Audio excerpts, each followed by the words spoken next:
My name is Gill Phillips, and I'm the creator of Whose Shoes, a popular approach to co-production. I was named as an HSJ 100 wildcard and want to help give a voice to others, talking about their ideas and experiences. I'll be chatting with people from all sorts of different perspectives, walking in their shoes.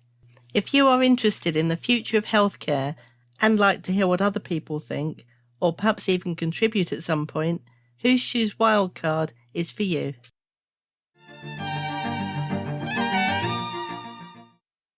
When I first started the podcast series, I had no idea really how it would evolve. My original idea in creating Wildcard Whose Shoes was to hear different voices, find new ways of telling stories, find new stories to tell, a bit of creativity, and hopefully inspire people who should be listening to listen. So how's it all working out? I've been reflecting on this a lot over the last week. My head's been a bit crazy with all sorts of thoughts and ideas. 3 separate strands, I think, have been part of my week. Or perhaps Monty Python style. It might probably turn out that there are more than 3. I don't know. We'll see. So last week, Christina Sorrell told her story on the podcast, episode 21. It's a big story, and telling a personal story is always a really courageous thing to do. It feels risky to put stuff out there and share things that are sometimes deeply personal and perhaps haven't been said before, hoping to support and encourage others who might be going through something similar, and to offer hope. We all need hope.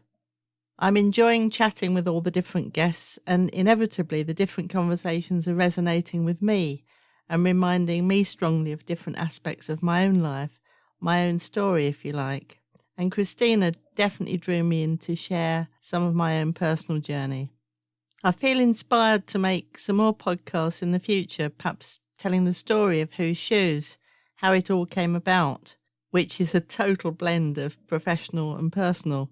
The whole me, discovering, honing and following up what really matters to me and trying to make a difference. It's been a joy to watch Christina go from some inevitable natural nervousness about how it might be received to, I think, a real pride.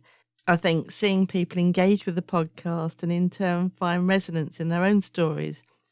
And everybody gets that little bit stronger and bolder in the process. We'll connect a little bit more. And this theme of connections, a network of networks, and how we can use storytelling to support this is the main theme of the podcast today. The Symphony of Us. It's not my name. You'll find out more in a minute. But it's a great name, isn't it? Christina's podcast coincided with the launch of Lemonade Radio, a wonderful new radio station, blending storytelling with music. Aha, we know a bit about that. In the Christmas special I did with Flo, episode 15, we talked about how we've used music in lots of different ways in MatExp, maternity experience, and it gives me an excuse, I think, to share that clip again, that clip from MatEx the musical on the main stage of NHS Expo in Manchester, because that always makes me smile.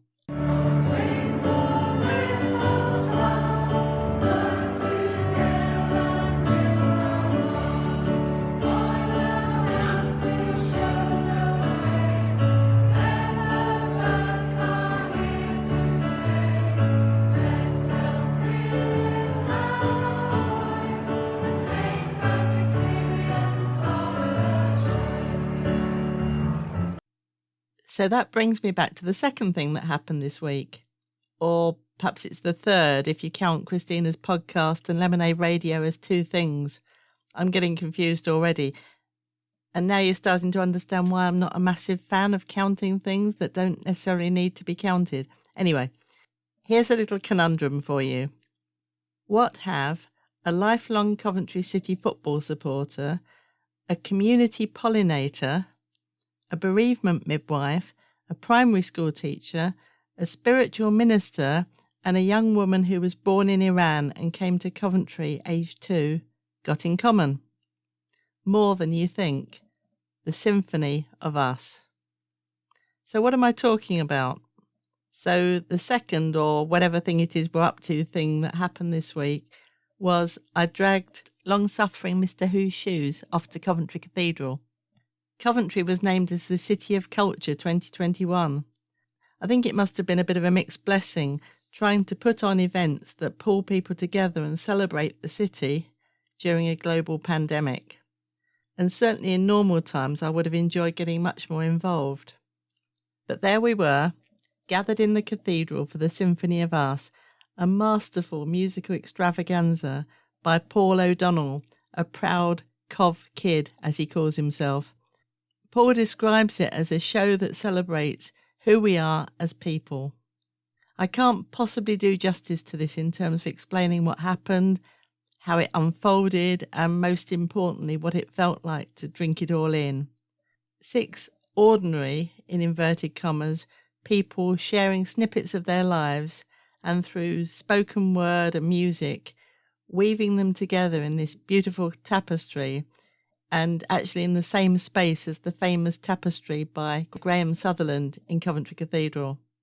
Apparently it was originally envisaged as 6 separate monologues, but it didn't work out that way, as connections were inevitably found between people's stories, and they simply had to be joined together in a more creative way.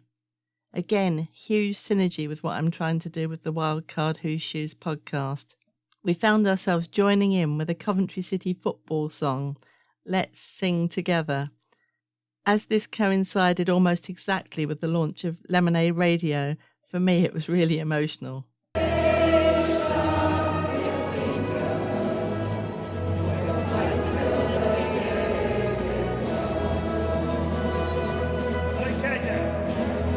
One more time for those who were fumbling around for their programmes and didn't quite make it. So here in this wonderful cathedral of ours, in this great city of ours, and for the team playing at Southampton today in the FA Cup, 1-0 up at half time. Let's all sing together.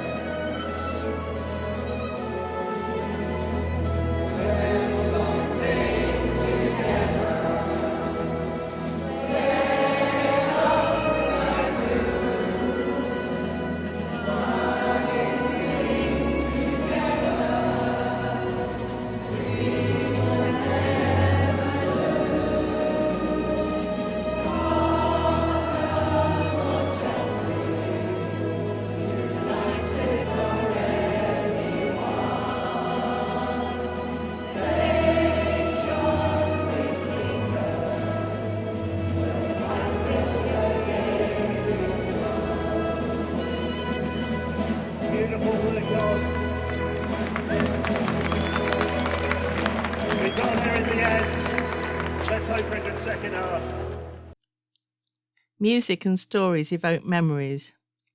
I was immediately transported back to 1987, the first and only time that Coventry City have won the FA Cup. At the time I was working for Coventry City Council, in social services as it was called then. I was quite heavily pregnant with my second child. The atmosphere locally was electric, and just like the words of the song, the football build-up and the eventual victory over Tottenham brought people together. Well, except for me and my brother, because he's a lifelong Spurs supporter, but that's not really relevant here. Even people who weren't football fans, who weren't Coventry City fans, came together in the excitement of it all. I remember the open-top bus with all the players coming back through Coventry, bringing the cup home. The shops were either closed or deserted.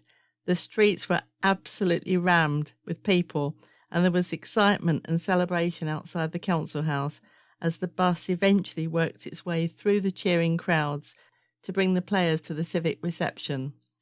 I've no idea how that would all work out today. There were people standing on the rooftops, people standing on high, narrow brick walls, people climbing up the lampposts and telegraph poles, everyone trying to get the best vantage spot. So where was I? Well, I was incredibly lucky. No doubt because of my heavily pregnant state, the Director of Social Services invited me to come. I don't know if it was a party or not. You never know what's a party these days, but there was a band playing. and he invited me to come and watch from his executive office, which had a balcony looking out over the green where it was all happening. I had a perfect view with my eldest son, who was only 2 at the time, and of course Mr. Who's Shoes, who didn't at that time know anything about his Who's Shoes destiny. It was wonderful. No need to climb telegraph poles for us. And then the players made their way through the council offices. I wasn't a Coventry City fan, but everyone was on that day. And it's amazing how events and celebrations like that pull people together in a very special way. So that was just one tiny bit from the Symphony of Us and what was being relived, especially amongst the older people who were actually there at the time, each with their own unique set of memories. As the symphony continued, we learned more about these ordinary people, their personalities, their passions, what they had each contributed in life, what was important to them, and most interestingly, some of the things that they found that they had in common. Very sadly, 2 of the mothers had babies who had died, which emphasised the importance of the innovation around introducing bereavement midwives into maternity services. One of the men had grown up as a rainbow child, having had an elder brother who died before he was born, and what influence that had had on his life. Everyone taking part had lived in Coventry for many years, but 3 were born in other countries, and so it went on. Rose, the youngest participant, is now seeking to revive Coventry's twinning links. Coventry is twinned with 26 cities around the world, which in my day at the council were really strong, proud links. So how wonderful to see a young person sort of picking this up and running with it. And to do this, Rose is using, you've guessed it, music. I'm hoping she will join me one day as a podcast guest to find out more. We're all connected if you dig a little, if you show curiosity and get to know people. Unusually, very unusually, a classical orchestra was playing in the background right the way through the performance. The Orchestra of the Swan, they were called. I think it's called interpretative art. And then as a backdrop, the orchestra were playing against the etched, floor-to-ceiling glass at the entrance to the cathedral, with the iconic ruins of the old cathedral in the background and all that they symbolise in terms of war and peace, suffering and recovery. It was late afternoon and the spectacle became more and more beautiful as it started to go dark, and the participants, protagonists, performers, I don't really know what to call them, were picked out in beautiful purple shafts of light. For me, a variation on the lemon light bulb, seeing these people all lit up in purple.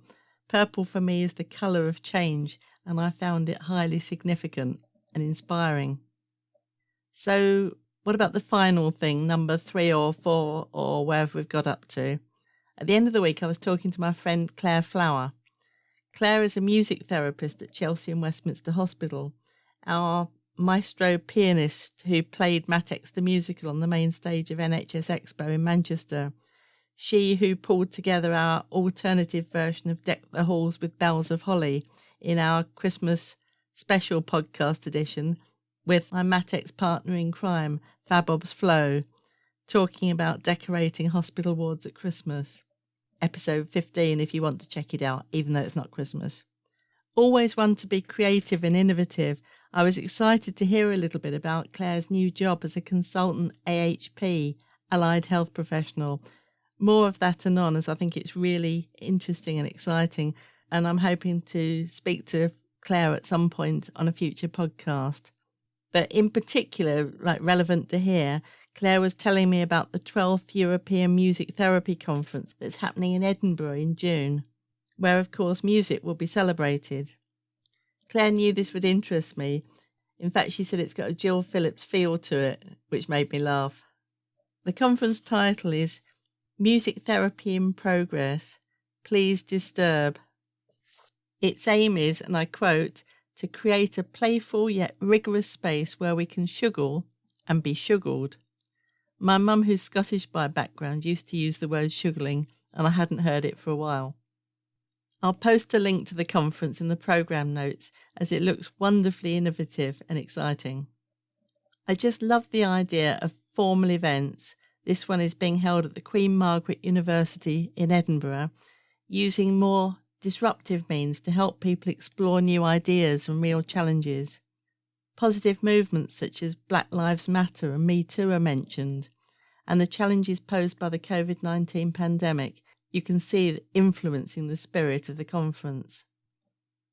It just seems to me throughout the history of mankind, creative arts have been used to tell stories, to make sense of our experiences, and to push and challenge and try and improve lives.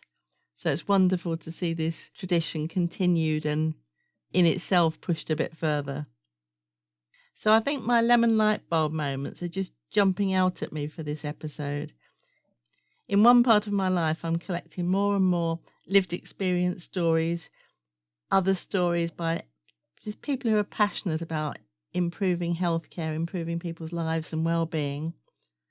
And it's obvious how much richness they have. In another part of my life, I hear apparent interest from the powers that be in learning from, in quotes, lived experience. So eureka! I think, well, why don't you listen to the podcasts? Now, obviously, to be fair, many people are, but not nearly enough. How about including some of them or relevant clips from them in clinical education? How about bypassing that bit where experienced clinicians say, and often like with deep regret, "Oh, I never realised that you felt like that," or that my words were received like that, when they hear real patient stories, people's stories? Why do people have to keep repeating these painful stories, sending the same messages? So thank you to all the wild cards, the please disturb people, the pirates and the sugarlers. Here's to building a social movement of finding out what really matters to people in the most holistic sense and truly listening. I absolutely love the title, The Symphony of Us. I absolutely love the idea of celebrating ordinary people who are not so ordinary. I guess my Wildcard podcast series is a symphony of us. I have some wonderful new people lined up to share their stories, their challenges, their ideas. Let's listen, let's disturb and sugar, and let's all sing together. I hope you have enjoyed this episode. If so, please subscribe now to hear more of these fascinating conversations on your favourite podcast platform, and please leave a review. I tweet as Whose Shoes. Thank you for being on this journey with me, and let's hope that together we can make a difference.